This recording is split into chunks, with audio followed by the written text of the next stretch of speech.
मुश्किल समय में अक्सर हमारे मुंह से निकल ही जाता है कि भगवान तुम्हें मेरे ऊपर तरस नहीं आता, या ये हमेशा मेरे साथ ही क्यों होता है।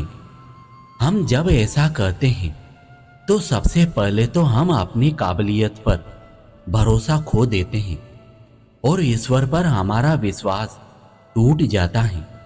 हमें हमेशा यह ध्यान रखना चाहिए कि सब्र का फल मीठा होता है और भगवान जो करता है अच्छे के लिए ही करता है।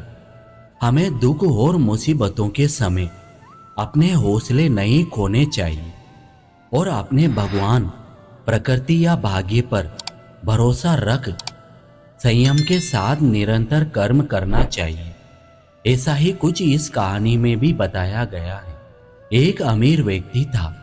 उसने समुद्र में अकेले घूमने के लिए एक नाव बनवाई और छुट्टी के दिन वह नाव लेकर अकेले समुद्र की सैर करने निकल पड़ा। वो समुद्र में थोड़ा आगे पहुंचा ही था कि अचानक एक जोरदार तूफान आ गया।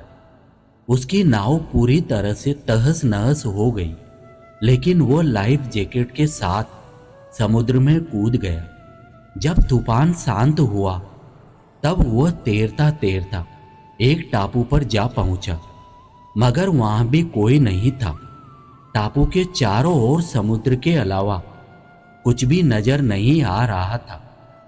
उस आदमी ने सोचा कि जब मैंने पूरी जिंदगी में कभी किसी का बुरा नहीं किया तो मेरे साथ बुरा नहीं होगा। उसको लगा कि ईश्वर ने मौत से बचाया है तो आगे का रास्ता भी वही दिखाएगा।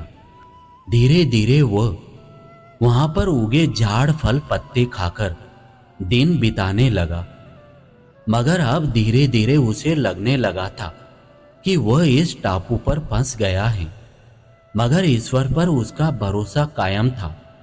उसने सोचा, इतने दिनों से मैं इस टापू पर मारा मारा फिर रहा हूं, क्यों न यहाँ एक झोपड़ी बना लूं।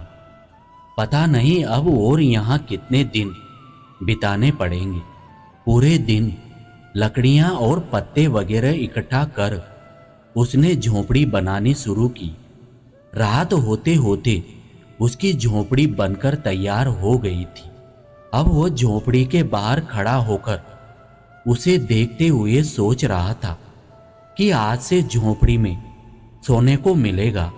मगर अचानक से मौसम बदला और बिजली जोर जोर से कड़कने लगी और एक बिजली उसकी झोपड़ी पर गिर गई।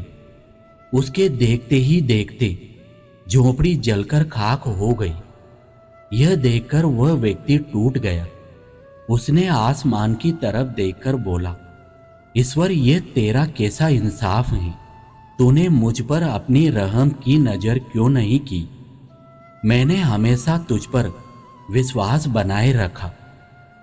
फिर वह इंसान हताश और निराश होकर सर पर हाथ रखकर रोने लगा। अचानक एक नाव टापू पर आकर रुकी।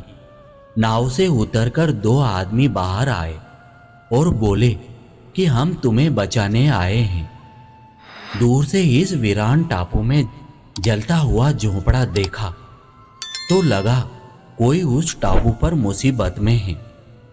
अगर तुम अपनी झोपड़ी को नहीं जलाते तो हमें पता नहीं चलता कि टापू पर कोई है।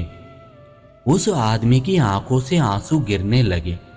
उसने ईश्वर से माफी मांगी और बोला कि हे ईश्वर, मुझे क्या पता था कि तूने मुझे बचाने के लिए मेरी झोपड़ी जलाई।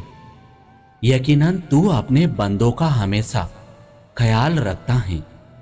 हे ईश्वर, तूने मेरे सब्र का इम्तिहान लिया, लेकिन मैं उसमें फेल हो गया। मुझे माफ कर दो। दोस्तों, इस कहानी की सीख यह है कि दिन चाहे सुख के हो या दुख के, भगवान अपने बंदों के साथ हमेशा रहते हैं।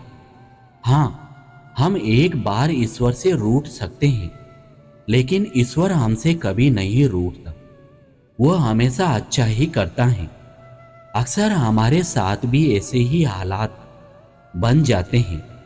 हम पूरी तरह निराश हो जाते हैं और अपने ईश्वर या नियति से रूठ जाते हैं और विश्वास खो देते हैं, जिससे हमारे यानी आत्मविश्वास में भी गिरावट होती है। लेकिन फिर बाद में हमें पता लगता है कि परमात्मा ने अच्छा ही किया था, नहीं तो आज मैं यहाँ नहीं होता। इसलिए मुसीबत या दुख के समय हार मानने की बजाय लगातार काम करिए। क्या पता कब आपकी किस्मत आपको आपकी मंजिल तक ले जाए। अब इन आखिरी शब्दों में आपको बहुत बहुत धन्यवाद देता हूँ। आशा करता हूँ कि इस वीडियो से आपको कुछ सीखने को मिला होगा, तो लाइक शेयर जरूर कीजिए और हमारे साथ बने रहने के लिए चैनल को सब्सक्राइब जरूर कीजिए। मिलते हैं अगले नए वीडियो के साथ। तब तक आप अपने स्वास्थ्य का ध्यान रखें। जय श्री कृष्णा।